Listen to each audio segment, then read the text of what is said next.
बल्कि आगे आने वाला 2 महीने का समय, नवंबर और दिसंबर, 2 महीने में जन जागरण इतना ज्यादा किया जाए कि देश का हर नागरिक मन के अंदर एक भाव जागे कि देश हमारा है, हमको देश को एक करना है। क्योंकि देश को तोड़ने की ताकतें देश के अंदर भी हैं, देश के बाहर भी हैं। बाहर के लोग भी बहुत तरह के षड्यंत्र रचते हैं कि भारतवर्ष एक मजबूती की तरफ आगे बढ़ रहा है, इसको कैसे कमजोर किया जाए, कैसे तोड़ा जाए। क्योंकि हमारे देश का जो गुणगान दुनिया में होने लगा है, बड़े बड़े देश चौकन्ने हो गए, कुछ ना कुछ हर दिन कोई उल्टी सीधी बात करते हैं भारत को कमजोर करने के लिए। उन देशों के नाम लेने की मुझे जरूरत नहीं, आपको सब पता है। लेकिन ये देश काफी आगे बढ़ रहा है मोदी जी के नेतृत्व में। इसका आभास एक वर्ग को है, लेकिन देश के हर नागरिक को इसका आभास हो तो आगे जो 2 महीने के कार्यक्रम किए जाएंगे, भारत अखंड है और ये अखंड रहेगा, इसके लिए हर नागरिक मजबूती से खड़ा हो। तो ये विश्वास जगाने के लिए हमारे युवाओं के लिए विशेष तौर पर कार्यक्रम को शुरू किए जा रहे हैं। अपने देश के जो हमारे खेल मंत्री, युवा कार्यक्रम के मंत्री हैं डॉक्टर मनसुख भाई मांडविया, उन्होंने इस अभियान की शुरुआत 6 अक्टूबर को और एक पोर्टल को लॉन्च करके की थी, ताकि उस पोर्टल के माध्यम से कुछ प्रतियोगिताएं शुरू हो, युवाओं के रजिस्ट्रेशन शुरू हो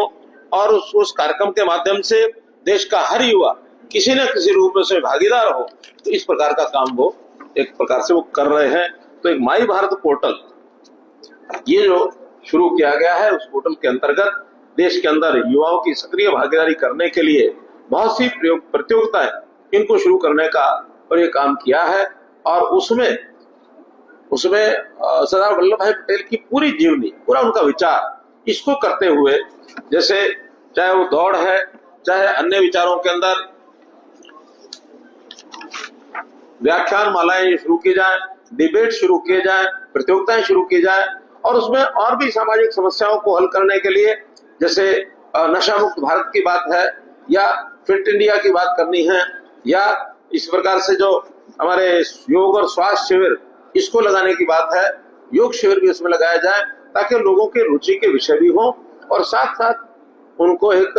एकता का एक संदेश ये भी दिया जाए, ताकि जन जागरण इसके अंदर हो। तो ऐसी जन जागरण की एक नई ऊर्जा, एक राष्ट्र एक भावना, यानी ये जो चीजें चल रही हैं, इसके अंतर्गत हम पूरे का पूरा फोकस युवाओं को करते हुए, जो ऑर्गेनाइजेशन है, एनजीओ हैं, बहुत से ऐसे संस्थान हैं, उन संस्थानों को इसमें भागीदार करेंगे। जितने अपने शिक्षण संस्थान है, स्कूल है, कॉलेज है, यूनिवर्सिटीज है, वहां पर भी एनसीसी है, कैडेट्स, एनसीसी के कैडेट्स, एनएसएस के कैडेट्स और अन्य सब संस्थाएं, उनमें संकल्प दिलाए जाए और उन संकल्प के माध्यम से देश पहले मैं बाद में, इंडिया फर्स्ट, ये जो भाव जागृत करना है, जिसका मोदी जी ने बहुत पहले ये वाक्य कहा था, वो सामान्य अपने लिए नहीं कहा था, उसके अनुसार सारे देश को, जनता को, युवाओं को जागृत करना। उन्होंने तो यहाँ तक भी लाल किला से इस बार घोषणा की है कि मैं इस समाज के काम करने के लिए 1 लाख युवकों को आगे ला करके और मुख्य धारा में, यानी वो इस काम में लाके आगे आए। 1 लाख युवकों को तैयार करना, केवल ऐसा नहीं है कि उनका फार्म भर के रजिस्ट्रेशन कराएंगे तो वो तैयार हो जाएंगे, बल्कि ऐसे युवाओं के मन के अंदर एक भाव कैसे जागृत किया जाए। तो ये सारे जो कार्यक्रम है, पद यात्राएं भी करने का इसमें कार्यक्रम आएगा। हर स्थान के ऊपर 1 दिवसीय पद यात्रा, 8 से 10 किलोमीटर तक लोग पैदल चलें, और जब पैदल चलते हैं तो उन्हें भाव लेके चलते हैं, हम किस लिए कर रहे हैं, हम अपने देश के लिए, समाज के लिए कर रहे हैं। और शारीरिक परिश्रम करके जब कोई कार्यक्रम किया जाता है तो उसका संस्कार मन के ऊपर बहुत होता है।